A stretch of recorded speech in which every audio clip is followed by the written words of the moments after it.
नमस्कार, मैं हूँ जूही वर्मा।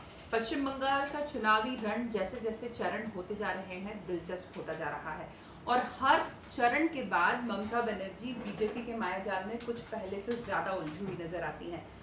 ये हाल तब है जब ममता बनर्जी तृणमूल कांग्रेस की इकलौती ऐसी स्टार प्रचारक हैं जिनको पूरा देश जानता है और वो कितनी काबिल नेता है इसमें कोई दो राय नहीं। उन्होंने एक दशक तक पश्चिम बंगाल की राजनीति पर राज किया है और ये दम भी अक्सर बना है कि कोई बाहरी आकर उन्हें हरा नहीं सकता। पर इस बार मामला इतना अलग है कि ममता बनर्जी जो चाह रही है चुनाव उस दिशा में फिलहाल जाता नजर नहीं आ रहा। ऐसा कहा जाता है, ये क्रिकेट के समय पे सुनील गावस्कर ने एक बार कहा था कि अगर मुझे मैच जीतना है तो मैं मैदान से ज्यादा खिलाड़ी के दिमाग से खेलूंगा। कुछ इसी तर्ज पर अब पूरी बीजेपी काम कर रही है और वो पश्चिम बंगाल में एक अलग किस्म का माइंड गेम खेल रही है जिसमें ममता बनर्जी बुरी तरह से उलझी हुई है। पहले उनको नंदीग्राम में उलझा दिया गया।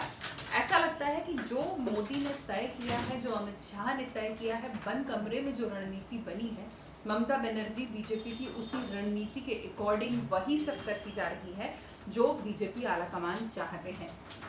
उन्होंने नंदीग्राम से उनके सबसे बड़े ममता बनर्जी के सबसे बड़े सबसे विश्वास पात्र नेता को तोड़ा, उसे टिकट दिया और उसके बाद ममता बनर्जी ने यह ऐलान कर दिया कि वो खुद नंदीग्राम से चुनाव लड़ेंगी।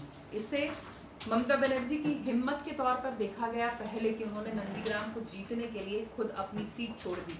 पर पता चला कि ये पासा भी उल्टा पड़ा क्योंकि जिस चरण में नंदीग्राम का चुनाव होना था, ममता बनर्जी पूरे 5 दिन सिर्फ नंदीग्राम में रही। एक सीएम फेस, एक नेता जो पूरी पार्टी का सूत्रधार है, उसका सिर्फ एक सीट पर बनकर रह जाना दूसरी पार्टी के लिए कितना फायदेमंद साबित हो सकता है, ये अंदाजा लगाया जा सकता है। और इसके बाद जब प्रधानमंत्री नरेंद्र मोदी बंगाल में चुनाव के लिए जाते हैं और बार बार दीदी कहकर उन्हें संबोधित करते हैं, उस पर भी नाराज हुए।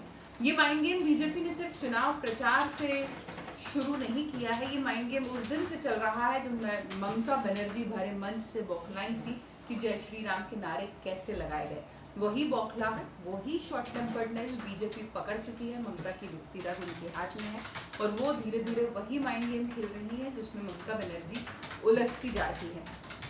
एक ऐसी पार्टी जिसका कोई जनाधार एक प्रदेश में नहीं है, जिसका कोई संगठन एक प्रदेश में नहीं है, जिसका कोई नेता, जिसके पास कोई बड़ा नेता एक प्रदेश में नहीं है, वो इतनी स्ट्रॉन्ग नजर आ रही है कि हर चुनाव के बाद हर चुनाव का जो चरण होता है मतदान का, उसके बाद एक नया जुमला मैदान में उछालती है और ममता बनर्जी उसमें उलझ जाती हैं। इससे पहले के चरण तक बीजेपी के सारे बड़े नेता ये कहते रहे कि ममता बनर्जी हार रही है।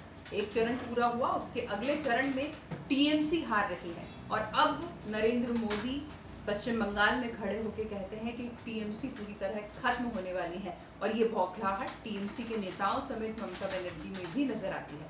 अब ये माइंड गेम बीजेपी को कितना फायदा दिलाता है, जनता के दिलों पर कितना हावी होता है, ये खुलासा तो 2 मई को होगा। पर फिलहाल ये कहना कतई गलत नहीं हो सकता कि ममता बनर्जी और टीएमसी के दूसरे नेताओं में इसकी बौखलाहट साफ नजर आने लगी है। नमस्कार।